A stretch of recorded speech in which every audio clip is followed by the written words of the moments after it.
Meus irmãos, a paz do Senhor Jesus, Deus vai abençoar você, sua família, seu ministério. Louvamos a Deus por mais oportunidades. Está aqui mais uma aula do curso de Teologia IBADEM, é o Instituto Bíblico Assembleia de Deus Missão, onde nós temos a proposta aqui de aprofundar um pouco mais a vida dos irmãos na Palavra de Deus. Nessa oportunidade estaremos ministrando a segunda aula de homilética. Homilética é a arte de preparar e apresentar sermões. Talvez seja uma das matérias mais importantes da teologia para a aplicação do obreiro, do ministrador, porque ela dita algumas regras que vai melhorar muito a vida deste pregador. A gente ouve falar às vezes, uma depreciação dessa matéria. Algumas pessoas alegam que ela engessa o pregador, que ela esfria a mensagem. Na verdade, só vai acontecer se o pregador permitir que isso aconteça. Essa não é a proposta da homilética. A proposta da homilética é melhorar o desempenho do pregador, do ministro, daquele que está ministrando a palavra. Ela não tem a proposta de barrar a manifestação do Espírito Santo, o avivamento, de forma nenhuma. Apenas ela coloca ali algumas orientações que vai melhorar muito a vida do obreiro, que observar de forma coerente as suas regras. Assim como na hermenêutica, que é a regra de interpretar texto, ou a arte de interpretar texto, a homilética, por sua vez, a arte de preparar e apresentar sermões, vai trazer com certeza muitos ganhos para a vida daqueles que se propõem a estudá-lo. Nessa oportunidade, nós estaremos aqui na nossa apostila, página de número 19, no capítulo de número 3, onde fala sobre os benefícios da homilética. A homilética ajuda a aprimorar os conhecimentos gerais. Por quê? Porque a homilética, ela incentiva o obreiro, o ministro, a estudar, a pesquisar, a ir atrás de fatos que vai enriquecer a sua oratória. Então, com certeza, essa é uma questão muito positiva para a vida de qualquer um que se propõe a estudar a palavra de Deus. O desenvolvimento do raciocínio baseia-se em conhecimentos, e estes são assimilados na leitura e na meditação da palavra de Deus. Da mesma forma que uma pessoa, quando se sente um pouco sedentária, um pouco acima do peso, com os seus indicadores fisiológicos elevados, alterados, e ela procura uma academia. Nesta academia ela vai fazer exercícios que vai regular o seu corpo, que vai fortalecer os seus músculos, que vai dar muita estabilidade fisiológica para o indivíduo. O estudo, ele faz a mesma coisa com a nossa memória, com o nosso intelectual, com o nosso cérebro. Ele exercita e ele regula a nossa forma de pensar e de raciocinar. Quem lê pouco, o raciocínio não é muito preciso no que diz respeito a falar de conhecimento, que é o caso do pregador falando acerca da palavra de Deus. Então, a forma de um ministro do Evangelho exercitar a sua capacidade lógica de raciocínio é, na prática, exercitando a sua memória, exercitando a sua capacidade de leitura. Isso vai melhorar muito o seu desenvolvimento, não tenha dúvidas. Então, o pregador, o ministro, ele não pode ter preguiça de estudar, de ler. Quanto mais ele lê, melhor vai ser o seu vocabulário, melhor ele vai fazer colocações verbais, tudo vai melhorar na vida dele, não tenha dúvidas. Portanto, se você é um ministro do Evangelho, tem desejo de ministrar com excelência a palavra de Deus, e não é de leitura, você está fazendo alguma coisa errada. Você passe a ler mais, invista em leitura, em tempo de qualidade, e você vai ver quanto a sua capacidade vai melhorar para a questão da ministração da palavra. Não basta apenas acumular conhecimento, é preciso saber usar. Isso aqui é outra questão muito importante dentro da ministração. Tem muitas pessoas que são ávidas por conhecimento, leem tudo que pode ler, acumula muito conhecimento, porém não consegue executar, não consegue colocar em prática este conhecimento adquirido. Por quê? Porque ele adquiriu conhecimento, mas não adquiriu a capacidade de usar. Vamos fazer um exercício de reflexão. Suponhamos que a gente vá numa loja onde vende ferramentas para mecânico, em geral, e você tem algum dinheiro para comprar, e você vai lá e compra tudo que aquela loja oferece de recursos em ferramentas. E aí você leva tudo isso para a sua casa. Chegando na sua casa, você abre o capô do seu carro, olha para aquele motor, olha para aquelas ferramentas, mas você nunca mexeu no motor. Você nunca estudou sobre mecânica. Como que você vai usar essas ferramentas que você adquiriu sem o conhecimento de aplicá-la? Então, a gente lê a palavra de Deus, a gente adquire conhecimento. Mas e aí, como é que a gente vai usar esse conhecimento? Se a gente não tiver a predisposição de entender que existem regras, de entender que não é de qualquer maneira, de entender que não é para qualquer um, não é de qualquer jeito, a gente vai entender como que cada ferramenta funciona para poder usá-la adequadamente. Caso contrário, a gente vai fazer uma grande lambança e no final da mensagem não são nada. As pessoas sairão dali falando: o irmão conhece muito, mas eu não entendi nada do que ele falou. Você expôs o conhecimento que você adquiriu, mas de forma equivocada. Não houve coerência na colocação.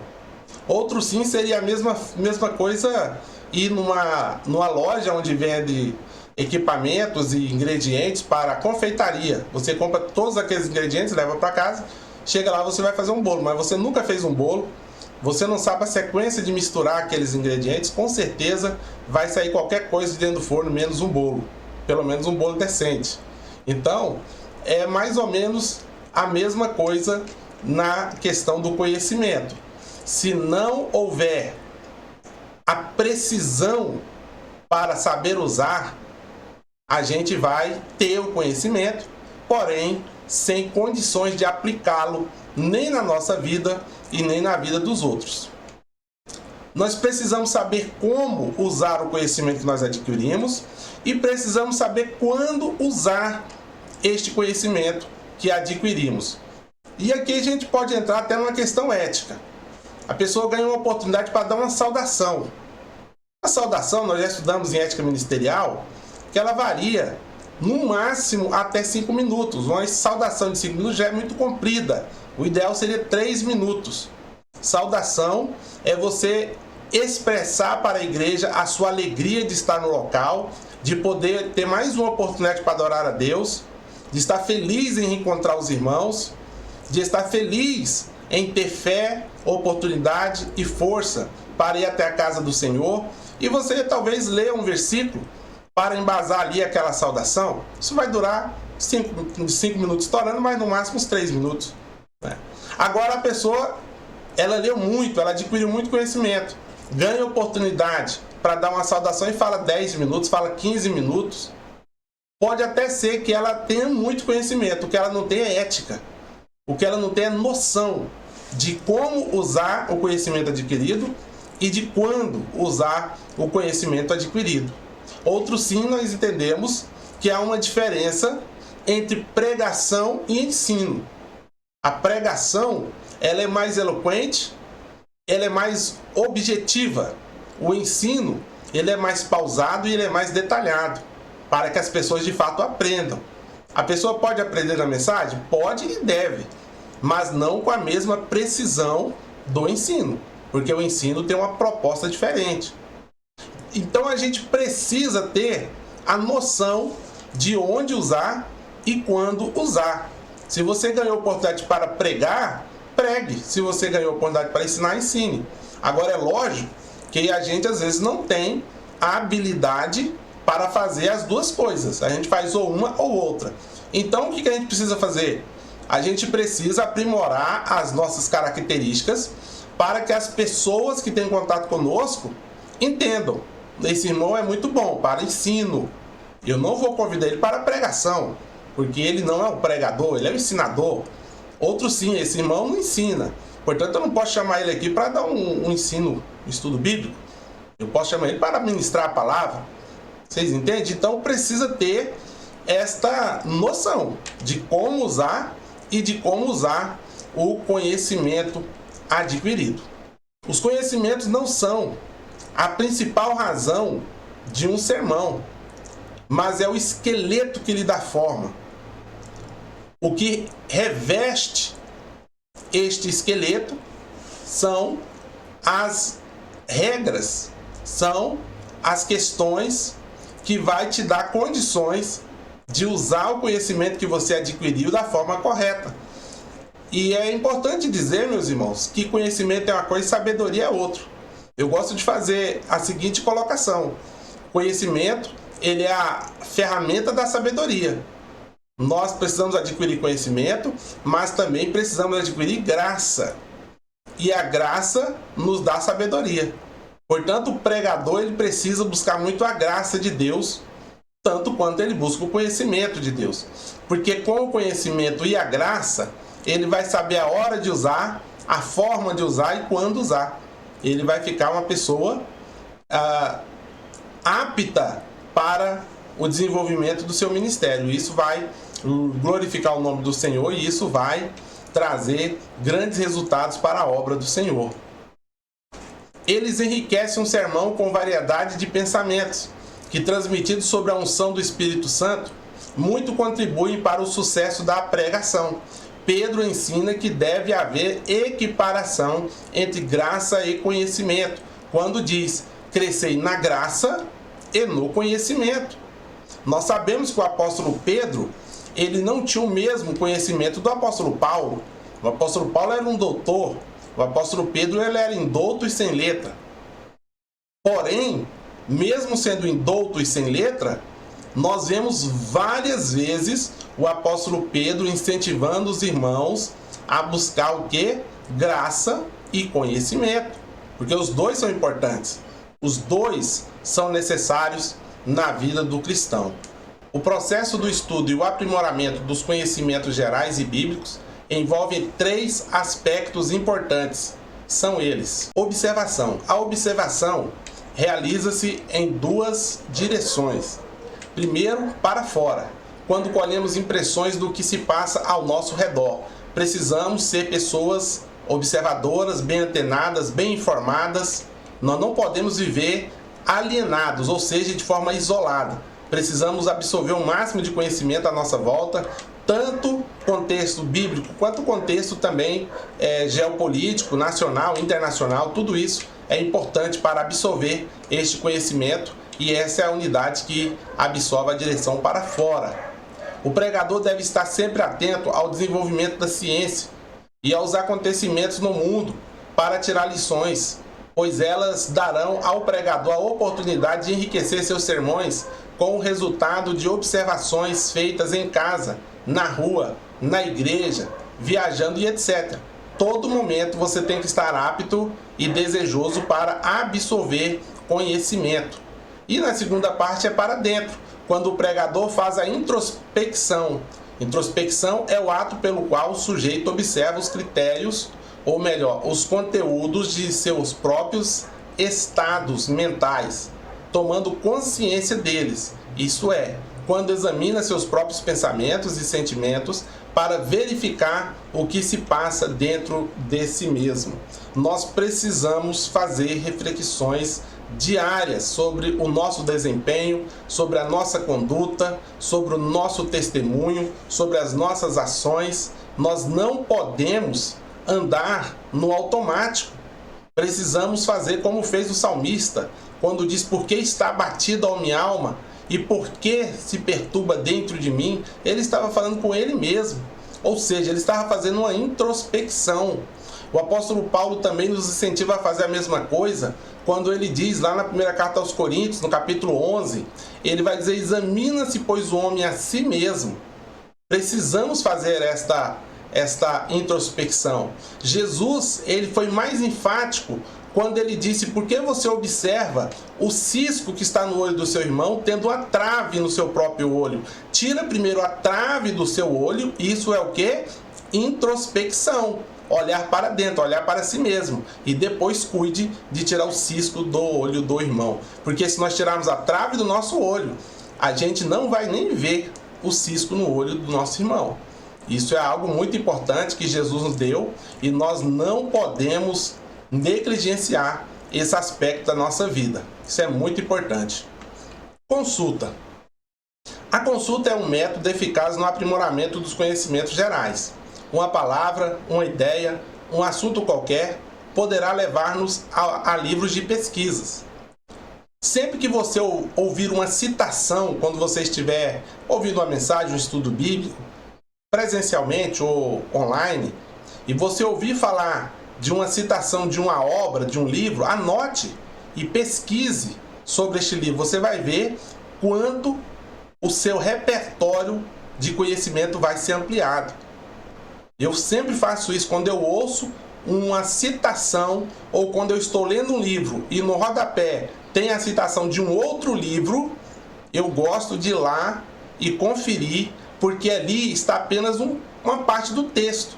E aí quando você encontra a obra, você consegue olhar o contexto, e o contexto vai te dar muito mais riqueza. A mesma coisa é quando estamos estudando uma revista da Escola Bíblica Dominical. Ela tem ali uma proposta de ensino, e dentro dessa proposta existem várias referências bíblicas.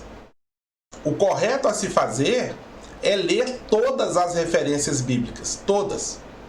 E quando nós tivermos no rodapé a citação de algum livro, pesquise. Hoje nós temos acesso à informação. Hoje é muito fácil você adquirir esse tipo de informação. O complicado é sair procurando livros de forma avulsa, pesquisando um título de forma aleatória no Google, e ele vai te dar ali, a partir daquele título, várias obras. Isso é muito perigoso. Por quê? Porque muitas dessas obras têm conteúdo herético, têm conteúdo nocivo à fé cristã. Alguns desses conteúdos vai atacar a sua fé, não tenha dúvidas. Eu já ministro a palavra de Deus, já estudo a palavra de Deus há mais de 20 anos. E até hoje, eu tenho muito cuidado de fazer pesquisa aleatória na internet. Porque eu sei que ali tem pessoas muito habilidosas para introduzir heresia nas nossas mentes, para atacar e para combater a nossa fé. Vídeos que a rede social oferece, muitas das vezes tem um título muito bonito, muito atraente. Quando você vai ver o conteúdo daquele vídeo, ele é totalmente herético. E tem muitas pessoas que compram esse tipo de informação e narrativa e acaba sendo prejudicado mortalmente na sua fé. Portanto, quando você ouvir uma pessoa de confiança citar um livro, anote o livro, pesquise sobre esse livro. De preferência, vá até uma livraria e adquira este livro. Porque não tem comparação uma leitura num livro de papel e uma leitura de um livro digital. Hoje, predominantemente, usa-se celular para navegar na internet. E é muito desagradável a gente ler no celular, porque as letras ficam muito pequenas, a gente vai forçar as vistas, provavelmente não vai ler o conteúdo inteiro. Imagina você ler na tela de um smartphone um livro com 200 páginas, com 300 páginas. É quase que inexequível. Quando tem o computador, ok, a tela é maior, e aí você consegue ter ali um aproveitamento melhor, né? Então, irmãos, isso é muito importante. Absorver conhecimento.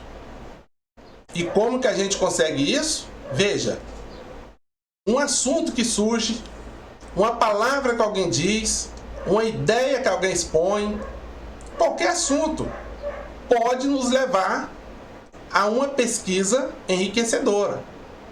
Por isso que eu falei, não ande desapercebido, sempre atento e aberto ao aprendizado. Ninguém sabe demais que não precise aprender mais. Todo pregador tem por obrigação possuir uma biblioteca particular para suas consultas. Livros teológicos, dicionários, enciclopédias, comentários dos livros da Bíblia, geografia, arqueologia bíblica, história geral, livros devocionais, etc. Quanto mais você adquirir esses materiais, mais munido ficará para desempenhar o seu papel de ministro do Evangelho. Perceba que são várias vertentes. Dentro dessas vertentes existem várias obras. E aí a gente vai pesquisar quais obras são mais importantes, quais obras são mais adequadas para iniciantes, caso seja o nosso, o nosso caso. A gente vai, obviamente, começar do começo. É até uma redundância. Porque tem pessoas que querem ir lá e comprar uma obra literária de 1.200 páginas. Se ele não lê um livro de 80 páginas, porque ele acha que é cansativo, da onde que ele vai ter ânimo para manusear um livro com 1.200 páginas, como uma enciclopédia? Começa de baixo, começa do começo, para não ter esse tipo de problema, porque isso traz frustração, traz decepção para o ministério. Nós precisamos ter esse cuidado. E o terceiro é a discussão. A discussão é outra forma de buscar conhecimento. O resultado das observações e consultas pode ser feito em estudo em grupo, que é um estudo em cooperação. Quando o pregador não consegue sozinho entender determinado assunto, nada melhor que discuti-lo com outros amigos que também são pregadores. Esta questão aqui, ela é muito importante, ela é muito válida, porém, ela é muito perigosa, vamos dizer assim. Porque dependendo de com quem você vai discutir, se a pessoa tem muito mais conhecimento e a pessoa não tem temor de Deus, e a pessoa muitas das vezes se enveredou por um caminho de apostasia e de heresia, ela facilmente vai nos convencer do contrário da nossa fé. Veja, quando um indivíduo ele vai diante de um juiz para responder por algum crime que ele cometeu, vai ser usado o mesmo Código Penal. O mesmo Código de Lei será usado para aplicar a pena ou a absolvição daquele indivíduo. E por que muitas das vezes duas pessoas cometem o mesmo crime, vai diante do mesmo juiz, é acusado baseado nas mesmas leis, e um sai absolvido e o outro sai condenado? A diferença está onde? A diferença está no argumento do advogado, no recurso que o advogado usou para defender o seu cliente. Com a Bíblia não é diferente. Nós lemos a Bíblia e argumentamos com interpretações. Isso vai variar muito de qual é a minha linha de raciocínio, qual é a minha linha teológica, qual é a minha raiz cristã. Por isso, a gente precisa, sim, estudar em grupos é muito bom, é muito motivador. Porém, precisa ser um grupo de confiança, de pessoas que têm raiz, que têm história, que têm conteúdo, para não haver desentendimentos, discussões vazias, que não vai trazer edificação. E não é essa a proposta da discussão sugerida pela homilética. A proposta é crescer na graça e no conhecimento. Portanto, a gente precisa ter essa questão aí em mente. A homilética exige do pregador um aprimoramento nos conhecimentos gerais e bíblicos, para que melhor desempenhe o seu ministério. Tem pregador que sabe tudo de Bíblia, mas quando você pergunta para ele sobre a reforma protestante, ele não sabe o que significa a reforma protestante. Quando você fala para ele sobre os pais apostólicos, os pais da igreja primitiva, ele não sabe do que se trata. Quando fala para ele das conquistas da reforma protestante para nossos dias, ele também não tem conhecimento. Quando fala para ele das guerras que estão acontecendo ao redor do mundo e o que isso implica na nossa fé bíblica, ele também não vai ter uma posição. Por quê? Ele adquire muito conhecimento bíblico, mas ele se esquece do conhecimento geral. Conhecimento geral é você estudar todos os aspectos da vida humana, da vida e sociedade. Isso é muito importante. Precisamos sim dar prioridade sempre para a palavra de Deus. Ela é nossa regra de fé e de prática. Mas como que eu vou combater uma fala equivocada se eu não tenho conhecimento do outro lado? Não sei do que se trata. Daí, se eu entrar numa questão dessa, tem um nome para esse tipo de pessoa: ignorante, preconceituoso, porque ele não tem um conceito formado e não tem conhecimento do fato. Então ele vai estar entrando de forma ignorada, ou seja, não conhece o que está falando. Isso não vai terminar bem, felizmente. Então a gente precisa ter esse tipo de cuidado com a nossa vida ministerial. Não havendo sábios conselhos, o povo cai, mas na multidão de conselhos há segurança. Aqui está falando do estudo bíblico em grupo. E é importante, Provérbios vai atestar isso. Mas como eu falei, precisamos ter sábios conselhos. Conselho de pessoa tola não vai produzir um bom resultado nas nossas vidas.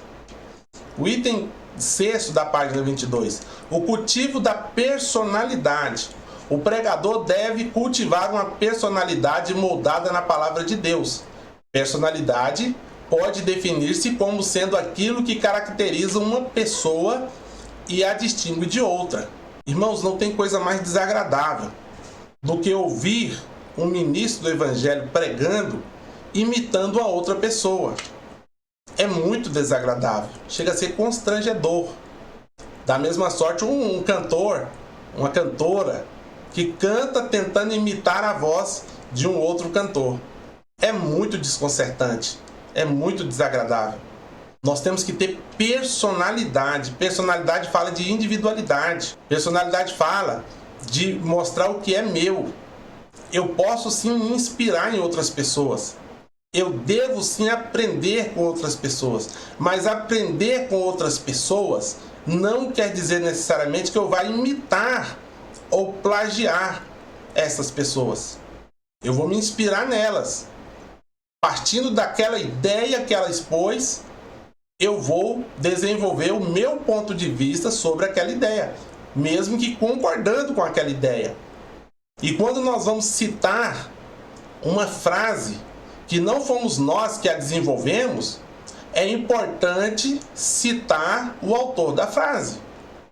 Se você não tem certeza se a pessoa que você ouviu dizer aquilo não é a dona da frase, ela também citou de outra pessoa, deixe isso claro. Não passe para os outros aquilo que você não tem, que você não é. Isso é errado. Isso é antiético. Nós precisamos dar do que nós temos. Dar alimento para os outros, estando nós famintos, é contrassenso. Portanto, essa é uma regra importante. Nós temos que desenvolver a nossa personalidade, a nossa forma, o nosso estilo.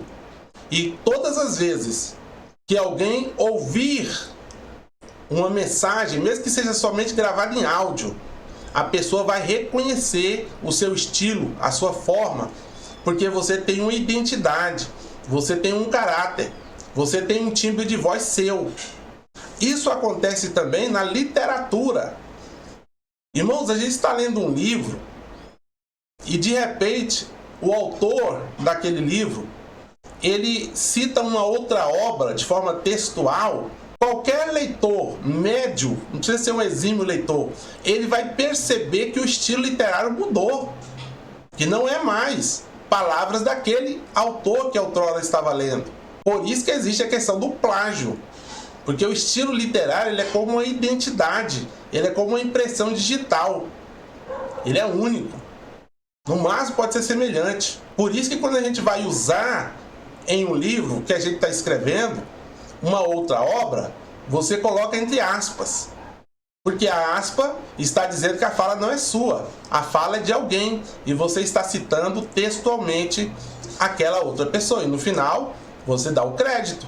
Você coloca lá o nome da pessoa ou o livro que você tirou aquela citação. E é interessante que para você registrar um livro, só para efeito de informação, a sua obra precisa ir para uma análise na Biblioteca Nacional. E chegando lá, eles fazem uma análise E se você citou obras, mas não deu crédito na bibliografia da onde saiu aquela informação, o seu livro não é aprovado para ser patenteado.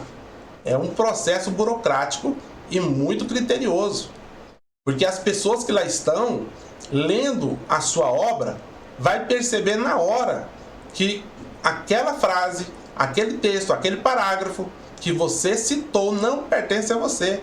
Baseado em quê? Baseado nos textos que você já escreveu antes. Por isso que existe a questão do plágio, existe a questão da imitação. Isso não é viável, não é aconselhável. Aconselhável é nós buscarmos nossa personalidade. Louvado seja o nome do Senhor Jesus. Analiticamente, é o conjunto das qualidades intelectuais, sociais e espirituais de uma pessoa. Afirmam os estudiosos que personalidade é tudo quanto o indivíduo é e também tudo quanto ele poderá ser. Você, desenvolvendo a sua personalidade, você mostra o seu verdadeiro potencial.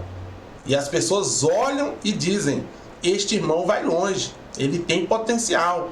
Este cantor, hoje ele não está cantando muito bem, mas ele tem um timbre interessante, ele tem um tempo da melodia muito bom e ele vai se tornar um grande cantor. Ele vai se tornar um grande pregador. Por que ele vai dizer isso?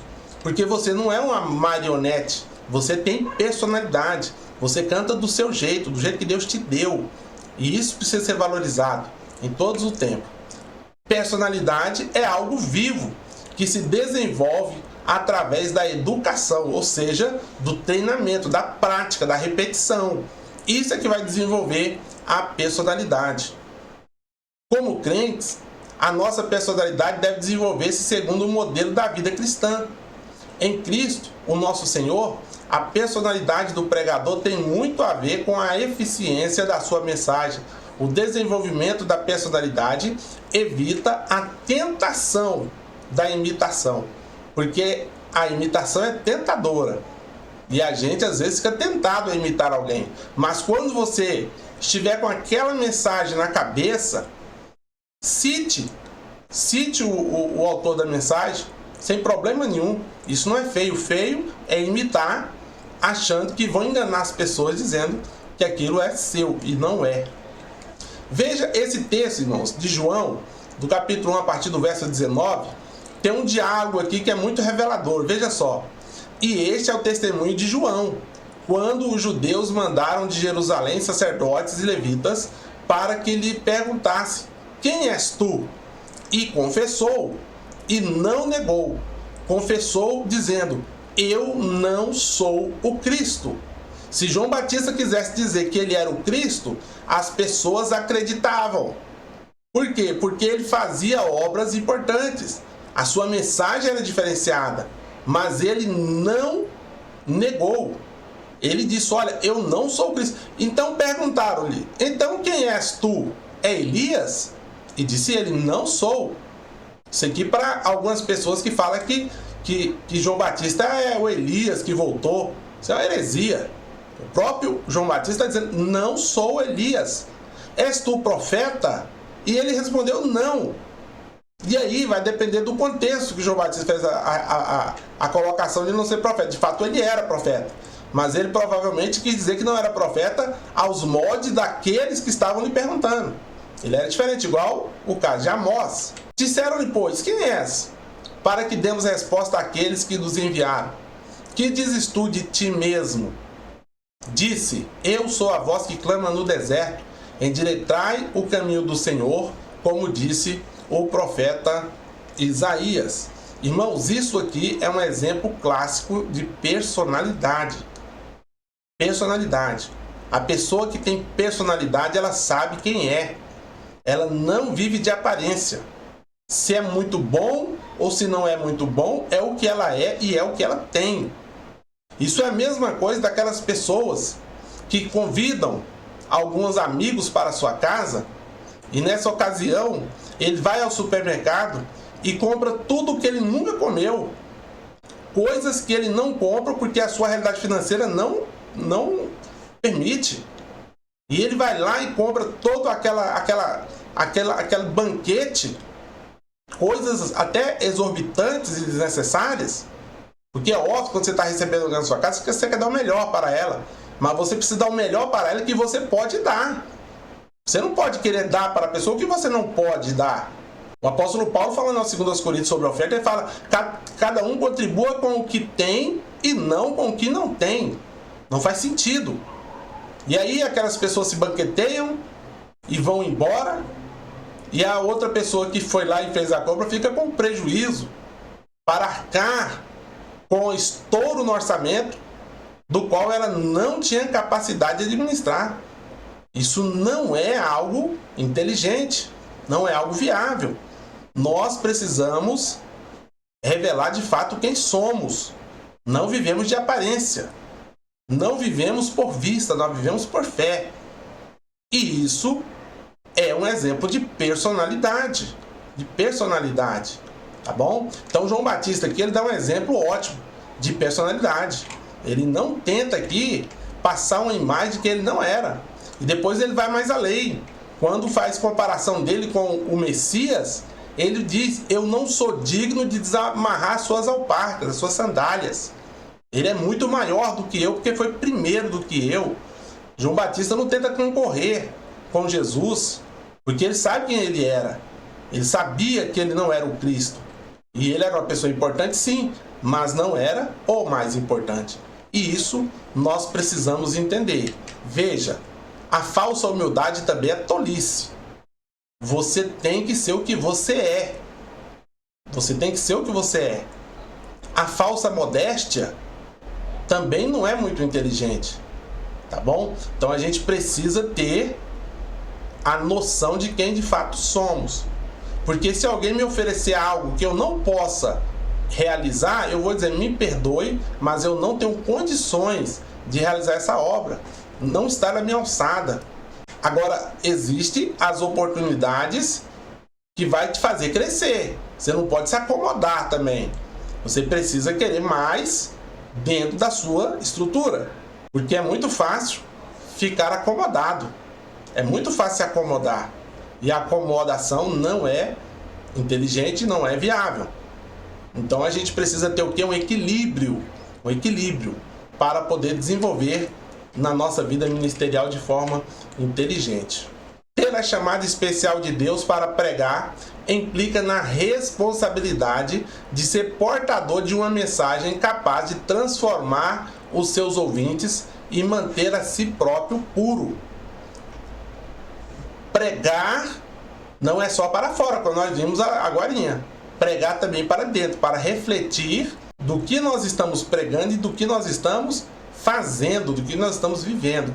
Tudo isso é muito importante. São 3 os princípios básicos que regem a pregação e o pregador. Primeiro é objetividade. Irmãos, a objetividade é algo muito importante. Você tem um alvo definido, você tem uma proposta definida. Porque isso vai te levar diretamente do ponto A para o ponto B sem fazer muita curva. Tem pregador que começa pregando até com uma boa proposta, mas quando ele termina a sua mensagem, você não sabe exatamente do que ele estava falando.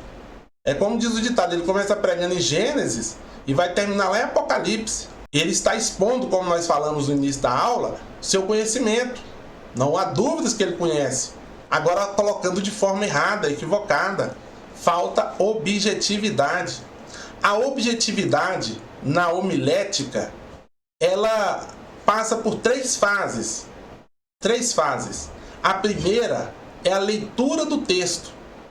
Você lê o texto bíblico para embasar a sua fala. A segunda fase é a explicação do texto. Aí entra a questão do conhecimento, do contexto geográfico, histórico, político, socioeconômico. Você vai pesquisar tudo que você puder sobre aquele texto, sobre o porquê aquele texto foi escrito, e você vai trazer uma explicação contextualizada para os ouvintes. Isso vai ser muito bom, porque as pessoas vão aprender coisas que elas nunca aprenderam. Isso é bom. E a terceira fase? A terceira fase é a aplicação daquela verdade na vida dos ouvintes. Então nós vamos para leitura, explicação e aplicação. dentro da homilética, isso vai fazer toda a diferença. Porque você vai trazer uma mensagem objetiva. A segunda é a transmissão. A transmissão diz respeito a como esta mensagem vai chegar ao ouvido dos presentes. Por exemplo, você está em um templo em que o equipamento de som não é muito bom.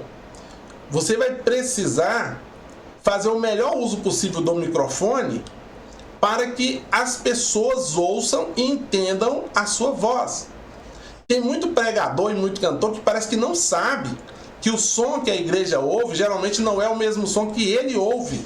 Se você nunca parou para prestar atenção nisso, e eu estou dizendo isso porque eu sei que muita gente não sabe disso, existem aqueles monitores, aquelas caixas de som que ficam no piso do púlpito, voltada para quem está com o microfone, e existem as caixas que ficam voltadas para a igreja. Obviamente, a igreja vai estar ouvindo o som daquelas caixas. E você, se estiver no púlpito, vai estar ouvindo o som das caixas de baixo, do piso, que vai estar virada para você. Às vezes, o seu microfone está bom para você, porque você está perto da caixa e está ouvindo bem. Agora, quem está lá na nave da igreja, talvez não consiga entender o que você está dizendo. Portanto, se o som não é um som de muita qualidade, pergunte para a igreja: irmãos, vocês estão me entendendo bem? Porque não existe coisa mais frustrante do que você trazer uma mensagem de Deus para as pessoas e as pessoas não entenderem o que você falou. Não porque você não soube se expressar, mas porque o equipamento que você estava usando não te ajudou. Eticamente, você também tem que tomar todo o cuidado de cobrar de forma excessiva do sonoplasta.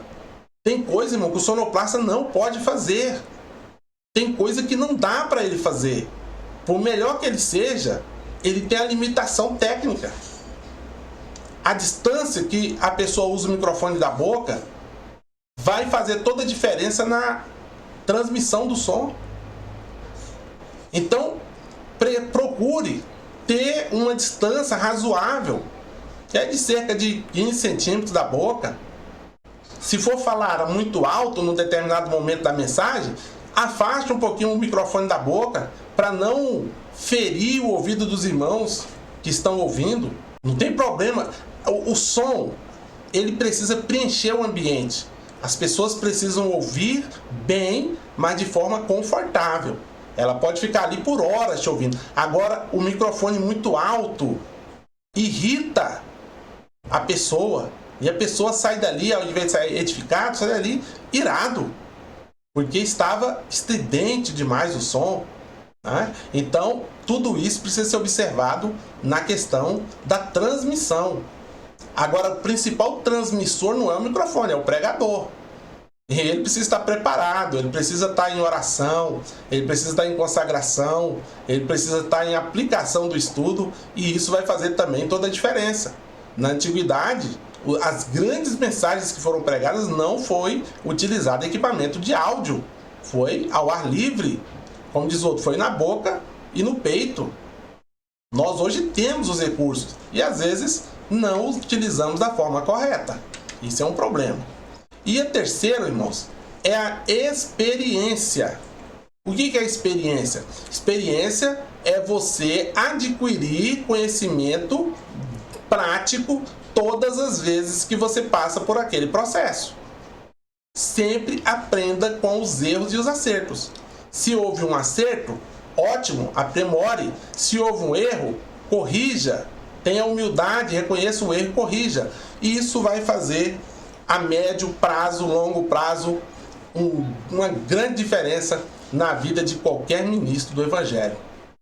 Terceiro, irmãos, na página 30, destacamos algumas qualidades e estilos a serem cultivadas pelos pregadores. Primeiro é a pureza.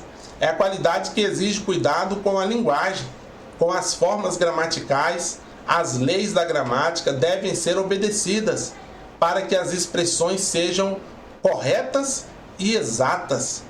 A nossa fala, ela é moldada a partir de leis que regem a partir de princípios. E a gramática, ela é uma ciência na vida do ser humano muito importante.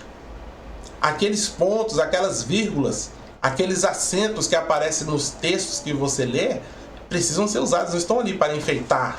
Eles estão ali por um motivo, para dar entonação e para transmitir a informação correta. Portanto, pratique. Qual é a melhor maneira de você praticar a leitura? Ler em voz alta, de preferência em um local tranquilo, em um local onde você não será tirado, da atenção. E aí você lê ouvindo a voz, a sua própria voz.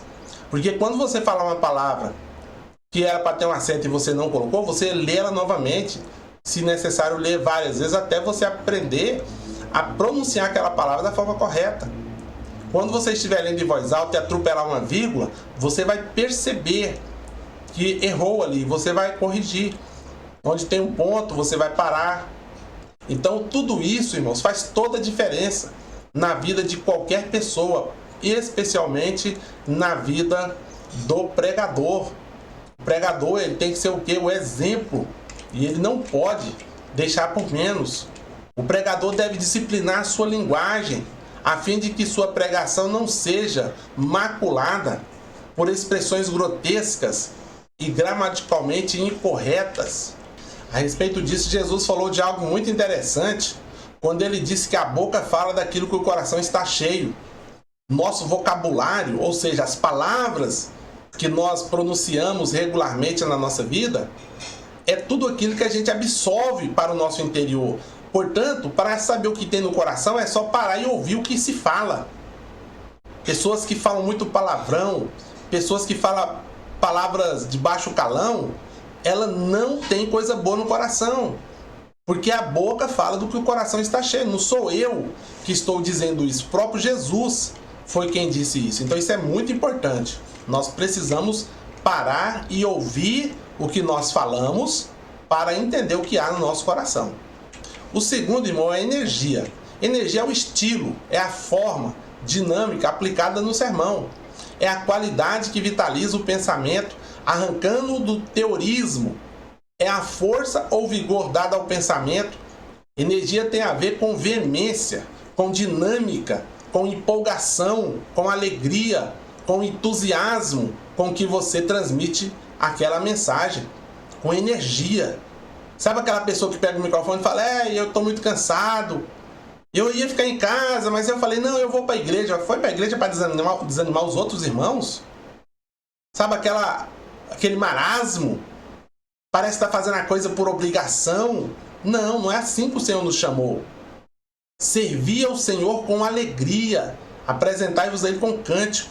Então, guarde, reserve energia para o momento do culto. Isso vai fazer toda a diferença na sua vida e naqueles que te ouvem.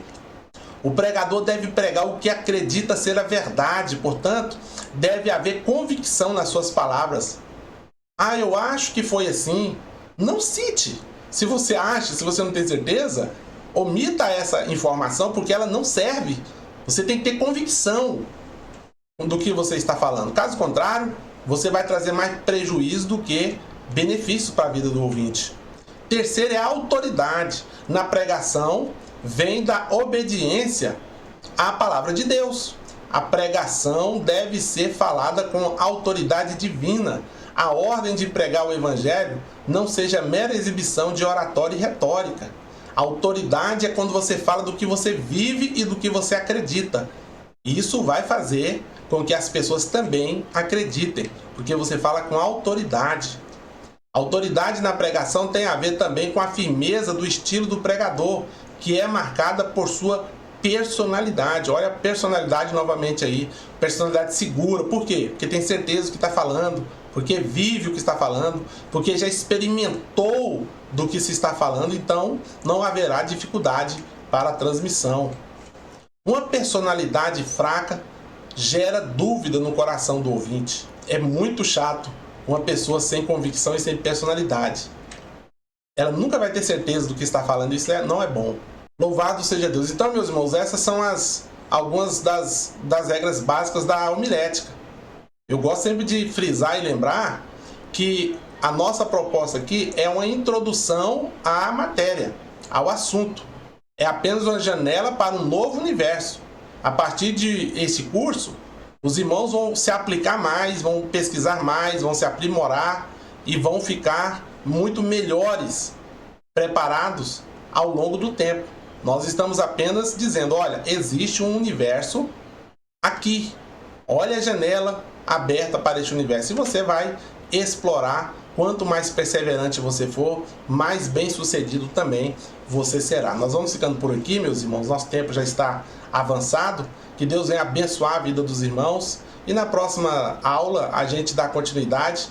E eu tenho certeza que há muita edificação ainda por vir através dessa matéria tão importante, que é a matéria da homilética. Que Deus venha abençoar a sua vida, sua família, seu ministério. Fique na paz em nome do Senhor Jesus.